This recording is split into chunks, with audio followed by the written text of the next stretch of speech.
The human mind has always had a fascination with worlds beyond our own. Following the stars across the seas, early explorers imagined that they might meet weird creatures in undiscovered lands.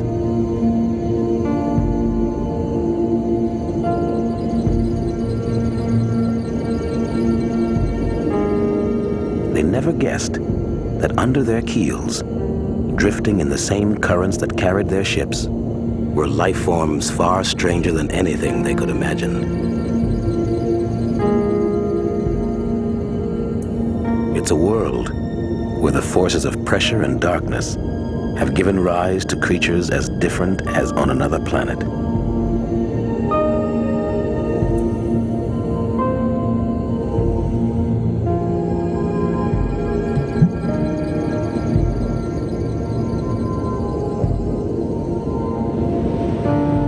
Their whole existence is shaped by the great ocean currents, which sweep them endlessly around the biggest living space in the solar system.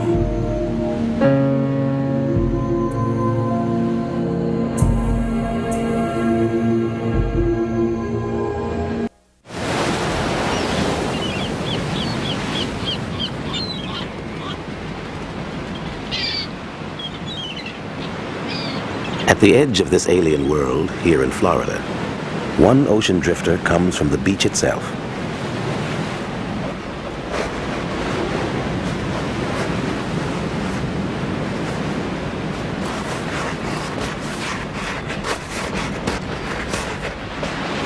It can take these hatchlings 3 days to claw their way up from nests buried 2 feet deep.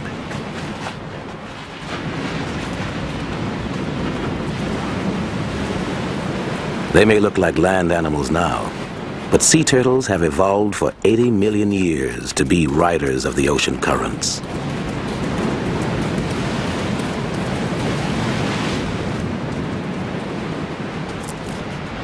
These loggerhead turtles, no larger than a child's hand, are about to embark on a perilous 10-year journey around the ocean.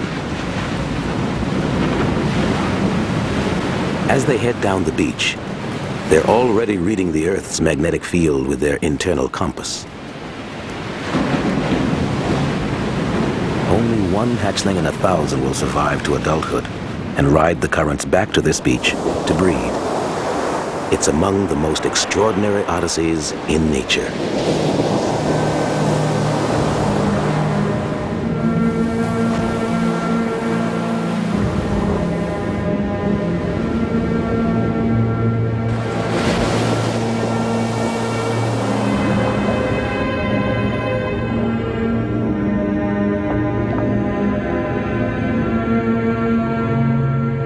This is the story of one loggerhead's journey into the unknown world of the ocean drifters.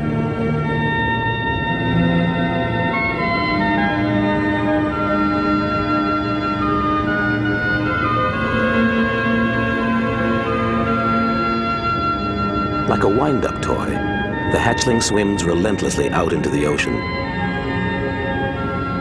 The waves tell her which way to go, away from shore and from predators stalking the shallow water.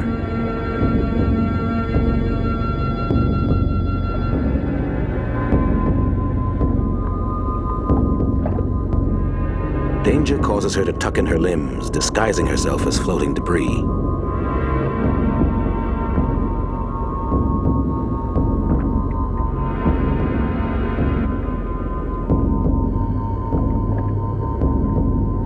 The shark doesn't see her and swims on.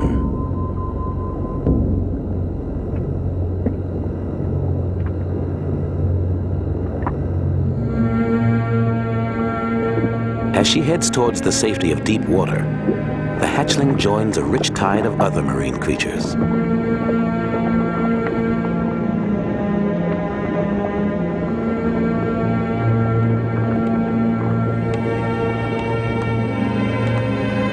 Every rock and weed is home to a different species.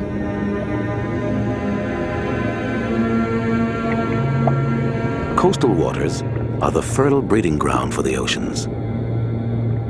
Florida may produce 5 million loggerhead hatchlings each year. In some coastal species, 500 million offspring may come from a single female.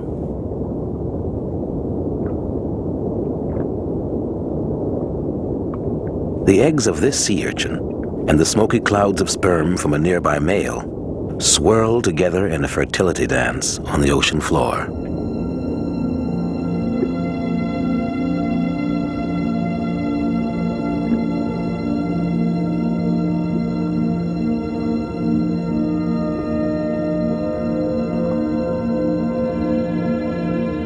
Huge quantities of eggs and larvae produced along the coastline will be drawn out into the ocean currents. Most will become food for other marine creatures. Setting their offspring adrift might not sound like good parental care, but it's a valuable survival mechanism for many coastal species. It lets them populate new areas and encourages the exchange of genetic material.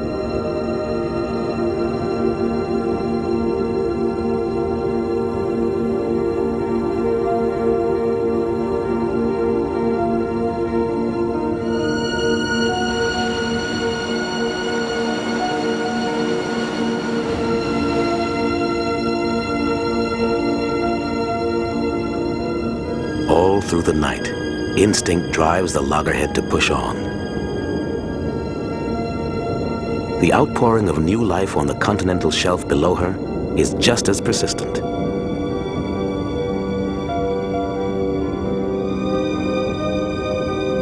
With the bellows-like action of her pleopods, the spiny lobster sends 700,000 hatchlings seaward. It's a reproductive blizzard.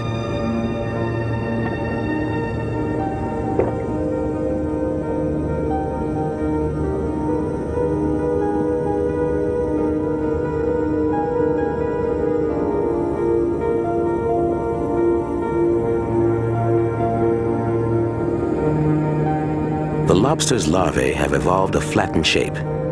It suits them for the drifting life as ideally as a snowflake.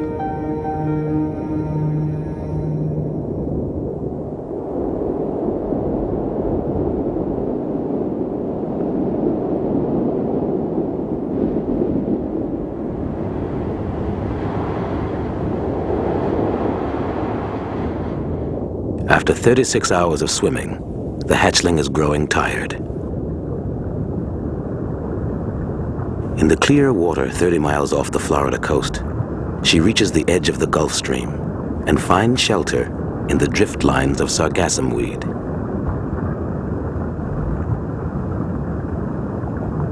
This plant spends its whole life floating on the open sea, held up by small air bladders.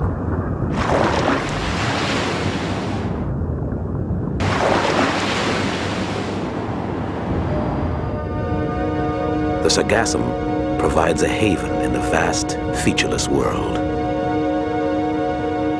All kinds of creatures find harbor here.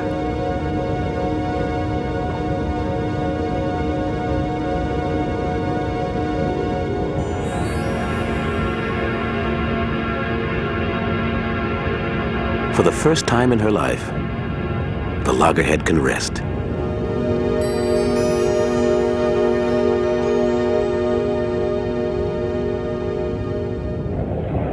But the stillness is an illusion.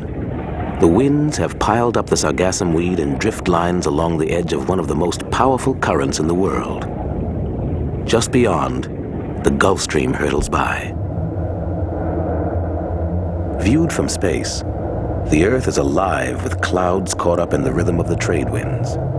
These winds and the rotation of the planet generate the great ocean currents. The loggerhead will be traveling for years in a circle of currents called the North Atlantic Gyre. Her journey starts off Florida in the warm waters of the Gulf Stream, which will carry her north past Cape Cod.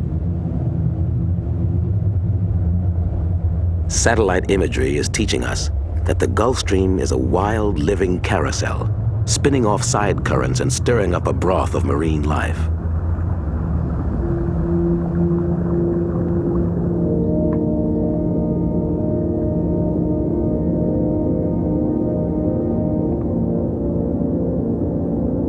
The edges of currents are the great way stations of the open sea.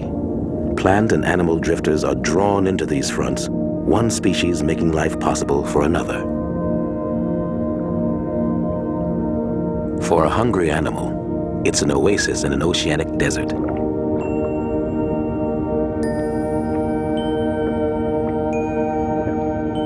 The sargassum becomes a perch for goose barnacles. They glean food particles from the plankton, the rich soup of plants and animals, many of them microscopic.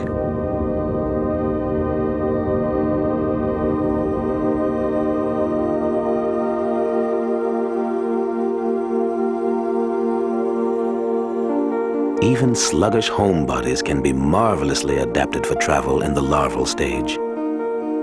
This glorious creature drifting on wing-like lobes is a snail.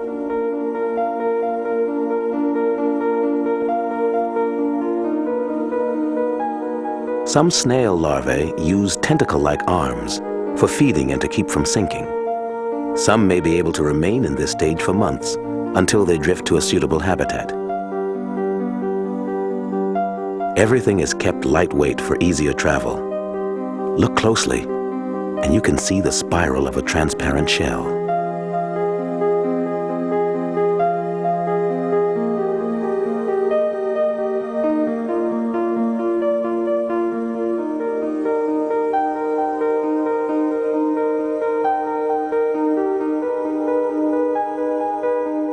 These beautiful drifters move so gracefully, you forget that the Gulf Stream is hurrying them along at 100 miles a day.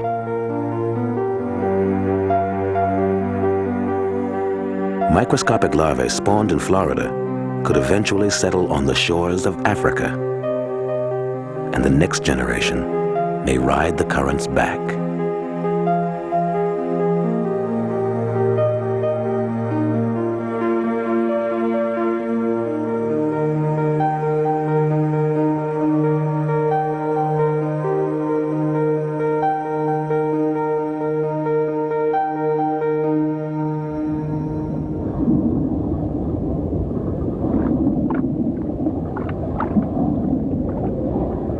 The ocean drifters have little to eat, except each other, which they do, eagerly. So, if the sargassum weed provides shelter, it also harbors death in an astounding diversity of forms, often wonderfully camouflaged.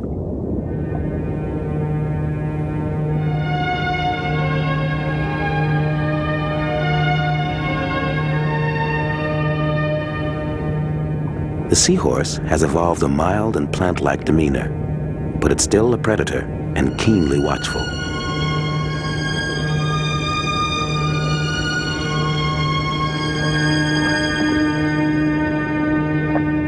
It drops down to ambush its planktonic prey.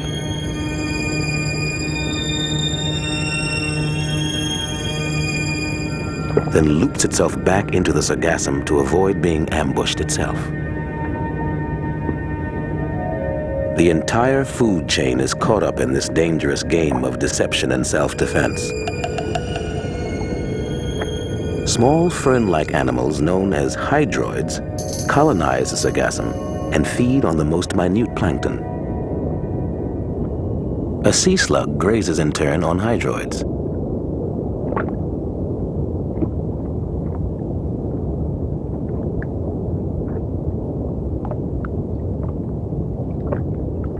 The slug's camouflage doesn't fool a potential predator, but the sea slug has armed itself with chemical defenses from its prey.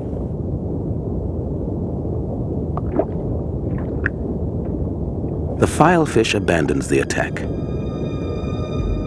but another creature's camouflage will soon bring the fish to a gory end.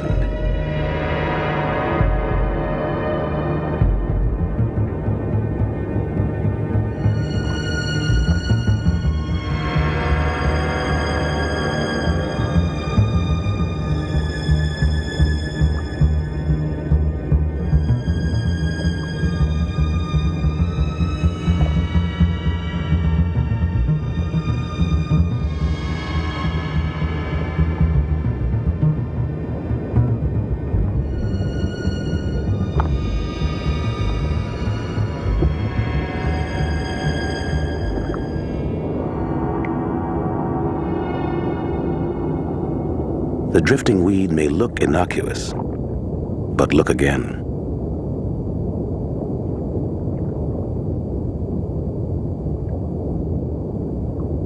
A fish, hoping to harvest hydroids from this leafy growth, would find itself staring into a malignant eye.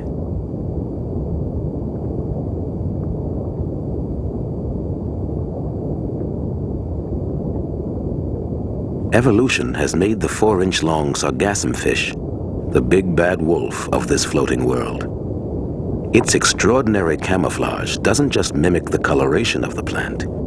The white spots also mimic the tube worms and hydroids that grow on sargassum.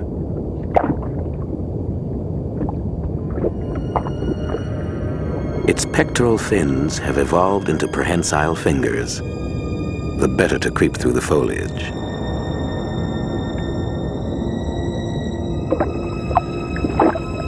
It will eat creatures almost its own size, and its victims thrash around in its gut momentarily before they die.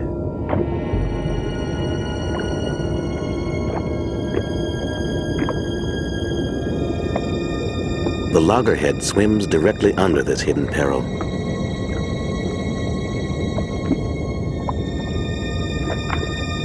But the sargassum fish lets her pass by.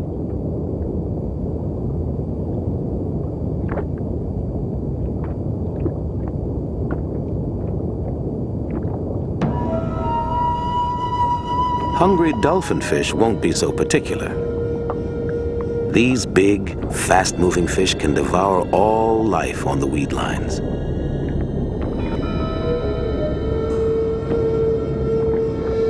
The turtle scrambles for a hiding place.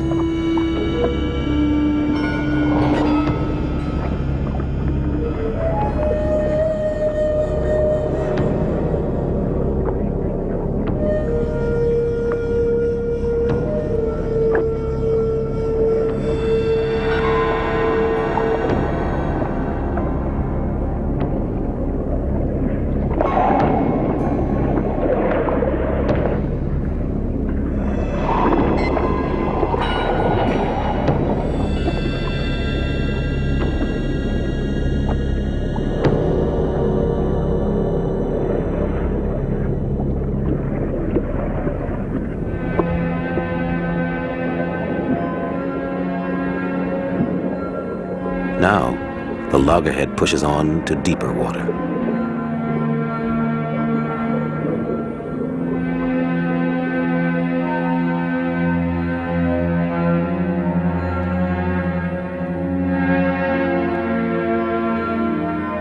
Beyond the sargassum in the open sea, gelatinous drifters are the most abundant life form. They may be the loggerhead's main source of food for much of her journey.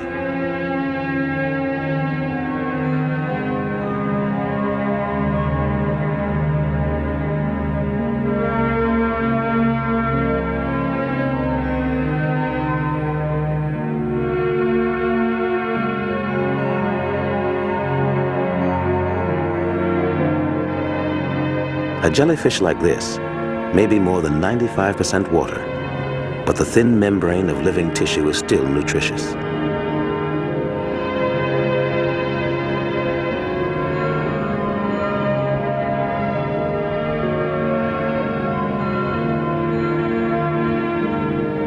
We know almost nothing about how the turtle or any other animal survives here. We act as if this is our planet, and we call it Earth. But the oceans are so large and so deep that they constitute more than 99% of the inhabitable world.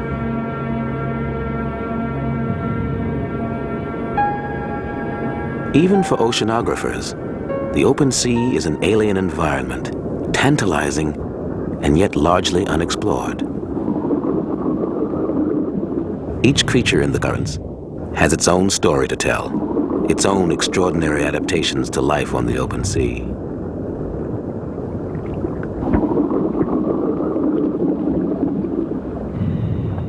Humans venturing into these waters with scuba gear study only the upper layers of the ocean.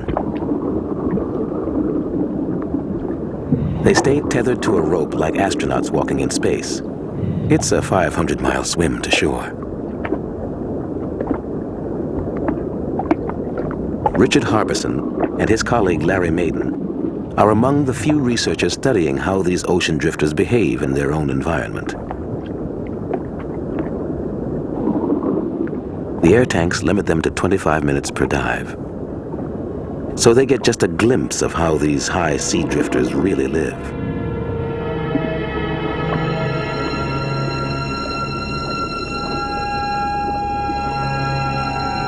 Harbison and Maiden specialize in creatures of incredible delicacy, known as jelly plankton.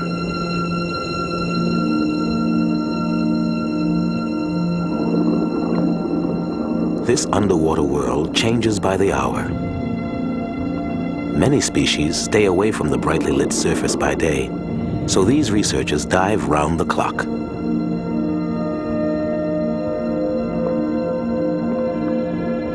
Under the cover of darkness, a whole new world of creatures rises from the depths. It is the largest animal migration on the planet, and it happens every night in the oceans.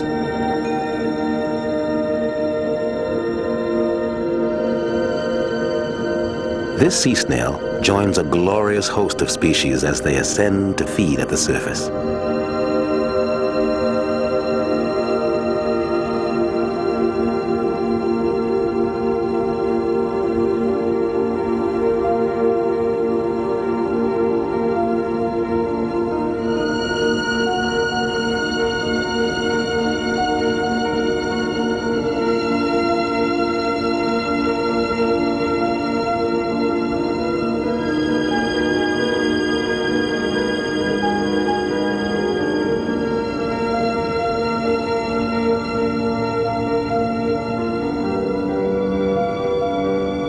Life as a jelly is an ingenious adaptation. There are no hard surfaces to run into on the open sea, so these drifters don't need a sturdy body. The gelatinous form gives them the same buoyancy as the water around them. They've evolved for life at sea by becoming organized seawater themselves.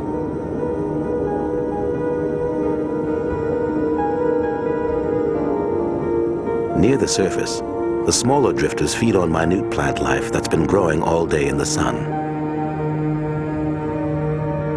Bigger animals come up to feed on them. The great oceanic food chain begins here, and everything else depends on it.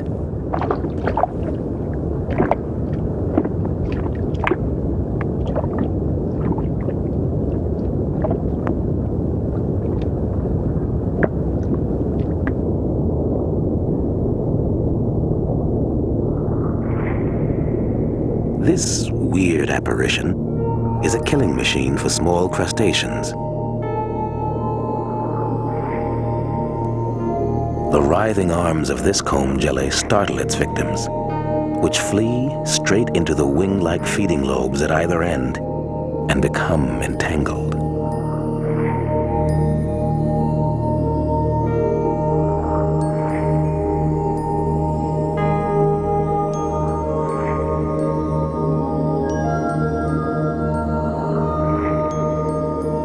It's easy to become mesmerized by the delicate structures of some ghostly creature turning gently in the currents.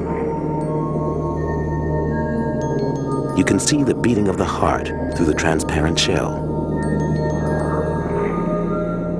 Its mouth parts are like an Easter lily. Ocean conditions have reshaped it beyond all our notions of what a snail should be.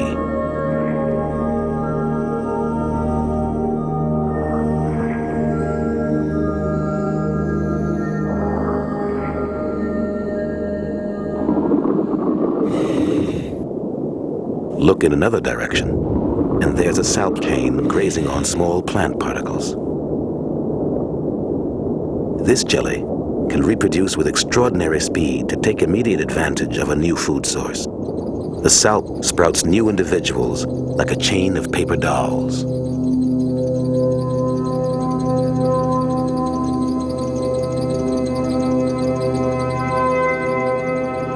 The gelatinous form makes for efficient feeding.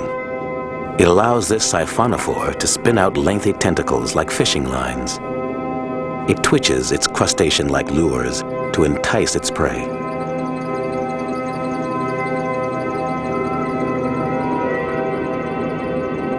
In the boundless world of mid-ocean, with the sea bottom miles below and no other surfaces nearby, a jelly is the only niche for other species. One animal's body can become the whole world for another. A crustacean deposits her offspring on a comb jelly. As they grow, they devour their host. Crustaceans eat jellies, and jellies eat crustaceans. It's a banquet where it's difficult to distinguish the guests from the dinner.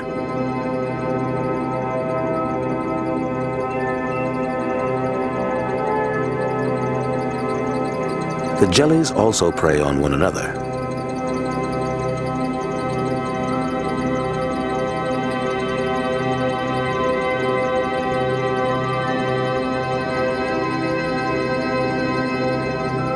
The jelly plankton even have their own great white shark. The 3-inch-long Baroe is a jelly with jaws.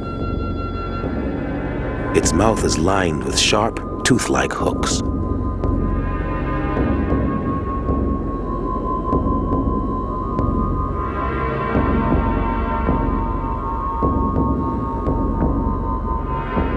The Baroe latches onto its prey and then expands to engulf it.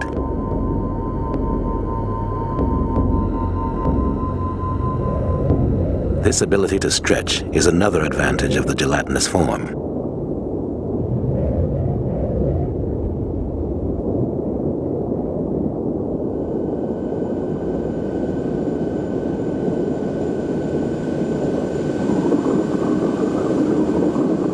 Though scuba researchers are limited to working in the upper layers of the ocean, with this submersible, an oceanographer can study drifting life forms down to 3,000 feet. There, the world of the ocean drifters becomes even more fantastic. Okay, on the surface we're trimmed out. Depth is 330 feet. Temperature is 4 degrees. Visibility is probably 15 to 20.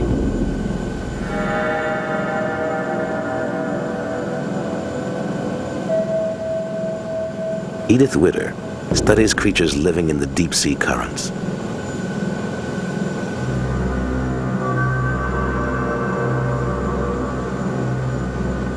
Her pilot maneuvers skillfully as he collects samples with a battery of scientific equipment.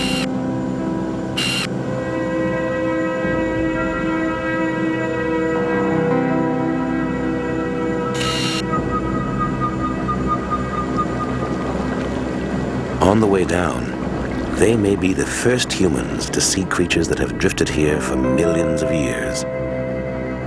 Endlessly strange and wonderful. A siphonophore spirals out into the watery darkness like a galaxy. It's maximizing the feeding area for its fringe of stinging tentacles.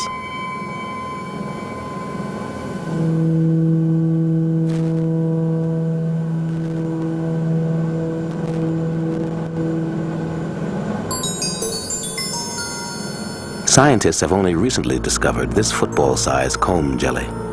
They call it Big Red.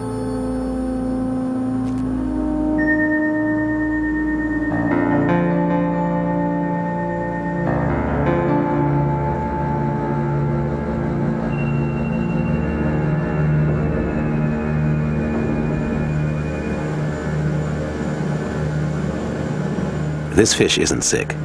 In these dark, unbounded depths with no top and no bottom, everything simply behaves differently. Like this squid, suspended in the stillness. Or this squid, which has developed a transparent, gelatinous body. All the rules are different down here.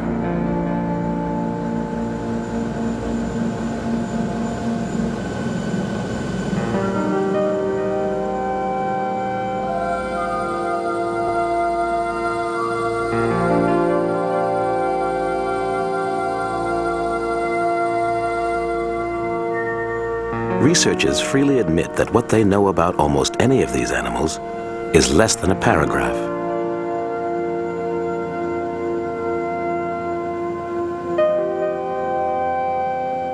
Scientists have given this newly discovered deep-sea octopus the nickname Dumbo.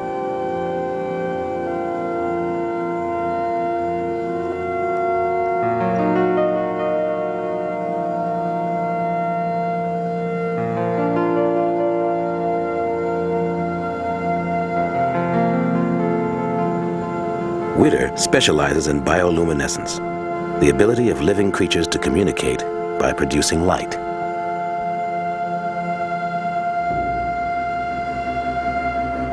To study this phenomenon, she measures what happens when bioluminescent animals drift into this screen. She must shut down her own floodlights and use special cameras to see how they respond.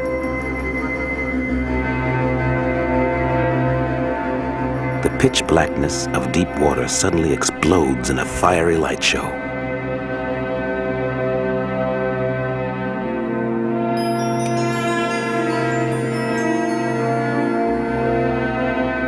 A sea cucumber looks strange enough just before it makes contact with the screen.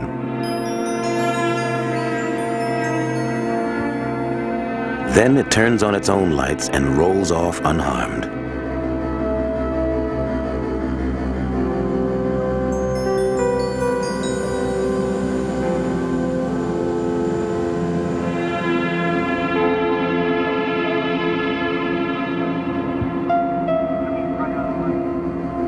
Almost every animal uses bioluminescence in the pitch dark of the deep. Given the abundance of life in the oceans, this may be the most common form of communication on Earth.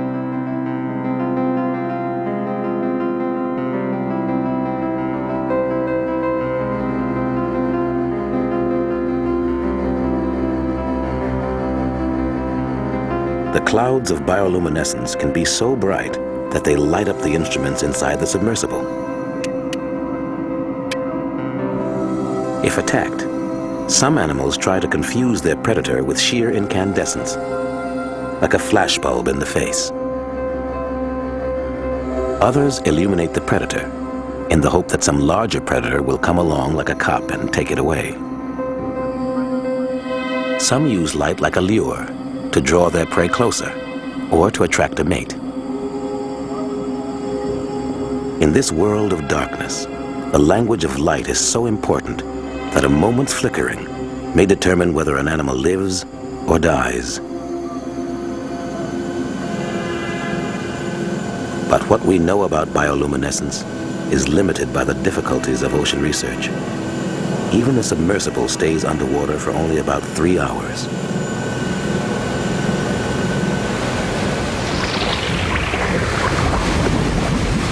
The promise of oceanography is tantalizing. Bioluminescent chemicals are already being used in medicine, but reaping the potential benefits is dangerous work. In many ways, it's like the grand adventure of space travel. But we've mapped the barren surface of Venus in far more detail than our own deep ocean floor.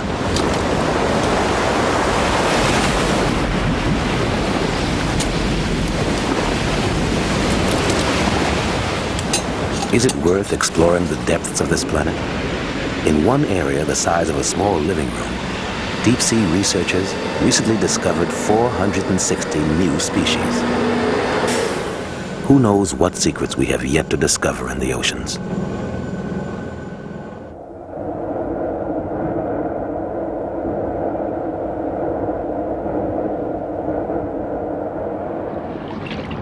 Even back on the surface, the limits of our knowledge can be painfully apparent. In the complex ecosystem at the very skin of the ocean, a whole other world of creatures lives both in and out of the water.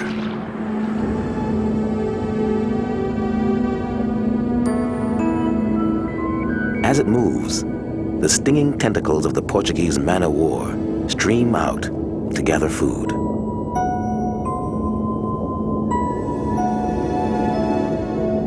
By raising its gas-filled sail, the man-o-war can travel at varying angles to the wind. It's an elegant system for dispersing animals, not just where the current takes them, but across the face of the ocean.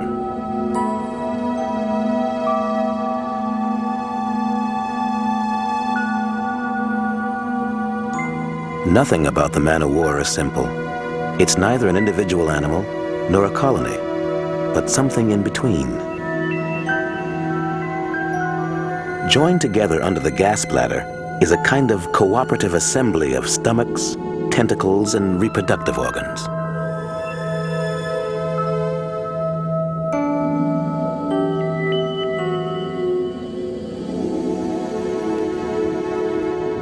Other species add to the complexity. One fish called Nomius hides out among the deadly veil of tentacles. The man-o-war's toxin is more potent than the cobra's, but perhaps because of a protective mucus layer or greater immune resistance, Nomius can dine unharmed on the man-o-war itself.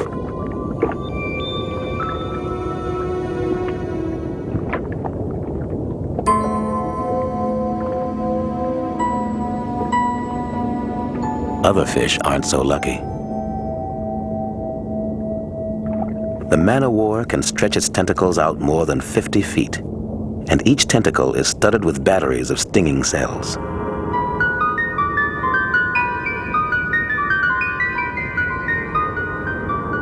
Nomius may help out the man-o-war by herding these fish toward their death.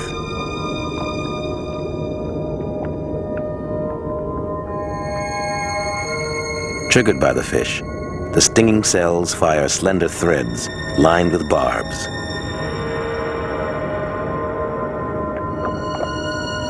The victim is lassoed, hog-tied, and injected with paralyzing poison.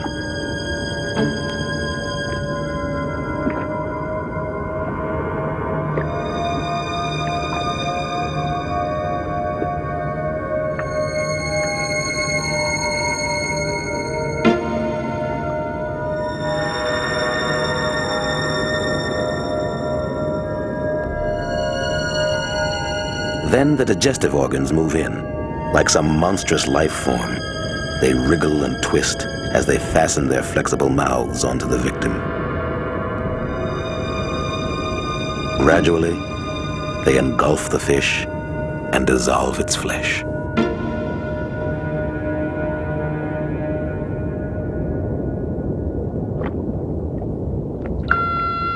After half a year, the young loggerhead's odyssey has taken her to mid-ocean. But she still has a lot to learn.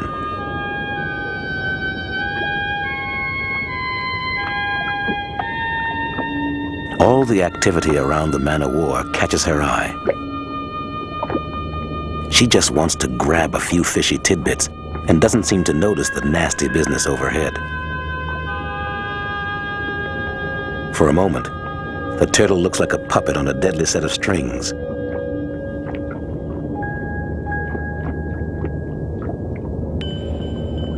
But it's the man-o-war that's in danger.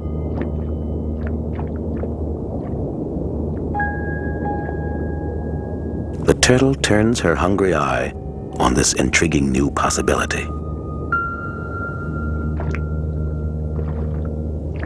People talk about the first brave human who ate an oyster. But what a tangled and spicy meal the man-o-war must make. The turtle's skin may be too thick for the stingers to penetrate, but no one knows what protects the turtle's eyes and mouth.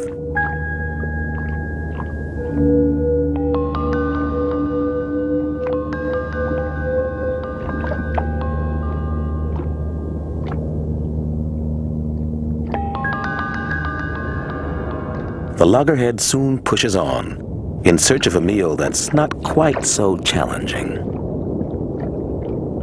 One of the strangest inhabitants of the harsh world between air and water is the drifting nudibranch named Glaucus. This upside-down sea slug swallows air bubbles to hold itself at the surface.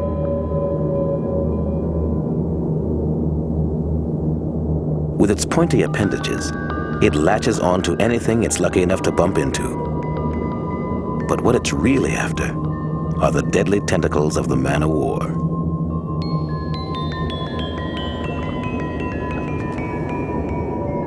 It coats its mouth parts with a mucus layer to protect itself.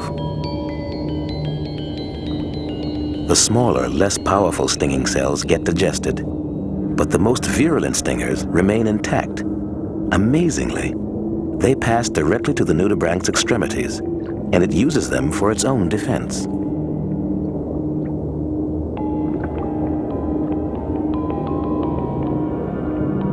But these surface drifters must face adversaries even more formidable than each other.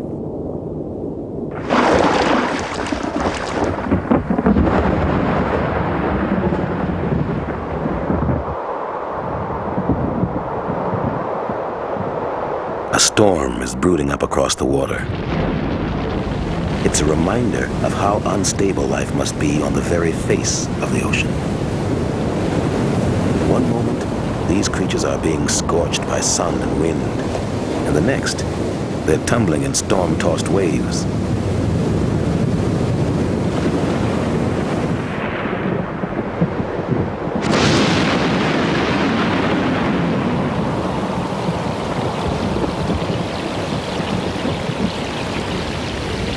As the storm passes, they get pelted by icy rain and have to endure the dilution of their salty home.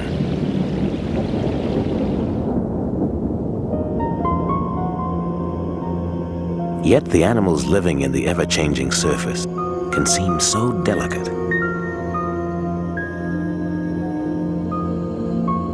This drifting snail builds a fragile home of air bubbles, sealed in an envelope of mucus, then hangs on for dear life. If it lets go, it'll sink into the abyss. The raft is also holding up the snail's offspring in these egg capsules. It's a cradle at the top of a hostile world.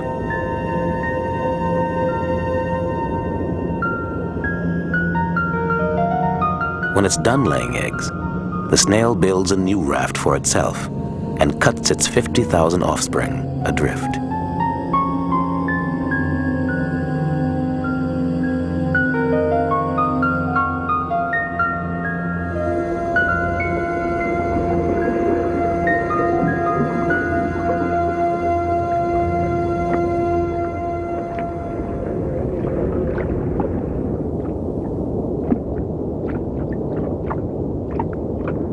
Natural debris also drifts in the surface currents.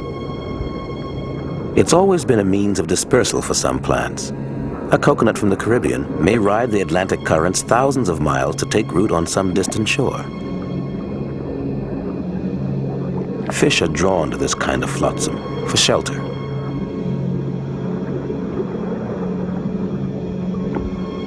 A drifting crate can turn into a small ecosystem where fish lay eggs or find their food.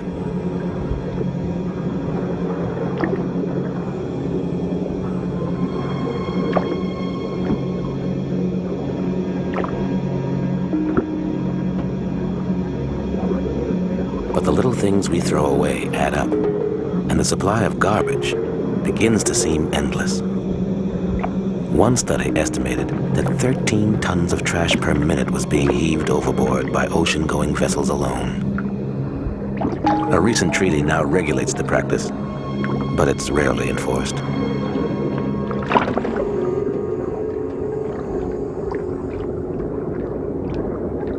Whatever goes into the ocean gets drawn into the currents, and it builds up in the very places where marine life is richest.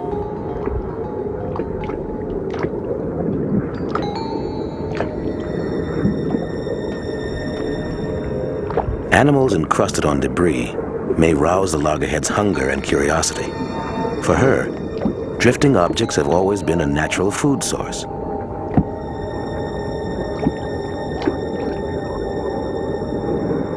Until recently, a loggerhead could safely eat almost anything she came across. Nothing in her evolution has prepared her for this wealth of deadly new choices.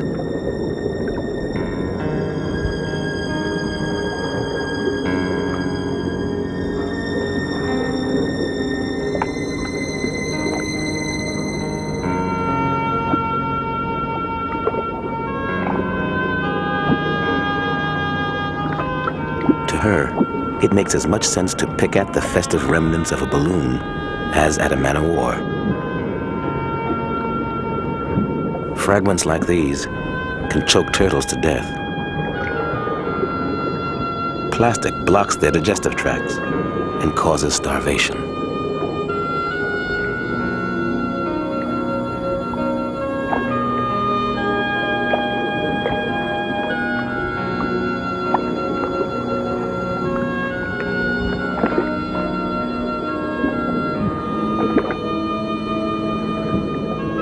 This time, she's unable to tear off a bite, but she'll face many more opportunities as she swims on.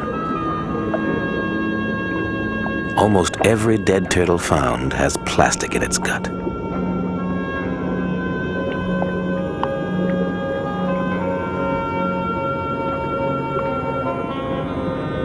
Millions of seabirds also die each year because of garbage, like this gannet, tangled up in debris, absent-mindedly discarded by sports fishermen.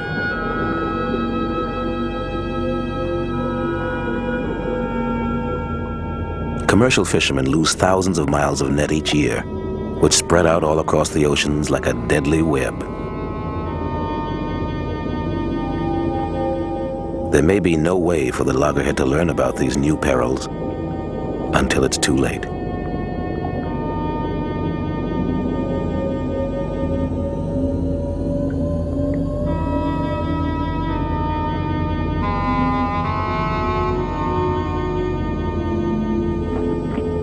The turtle has survived her first year, but in the long seasons before she circles home to Florida to lay her eggs, a more sinister peril may threaten her.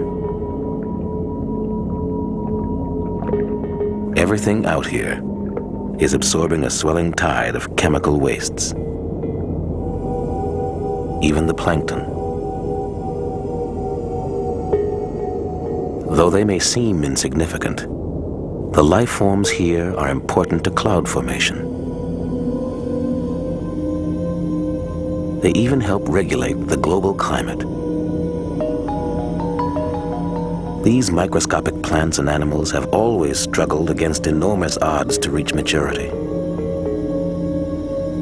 Now they must also absorb heavy metals, sewage, pesticides, and petrochemicals. Plankton is the base of the food chain, and every marine animal depends on it.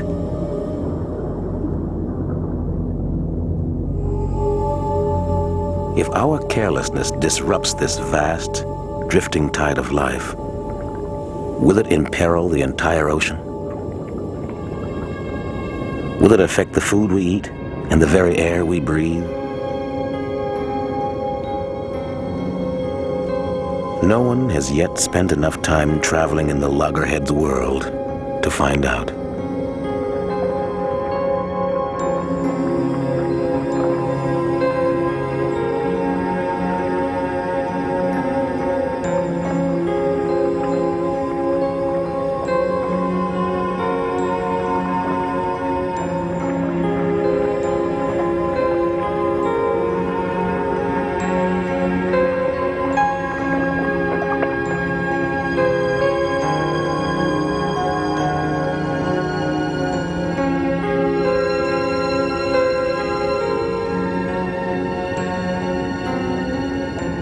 It may be that we humans will always find it easier to turn our imaginations away from the oceans and out to other worlds. But as we peer up at the stars, we should keep one truth in mind. All the alien life forms we know, and perhaps all we ever will know, are here, adrift on planet Earth.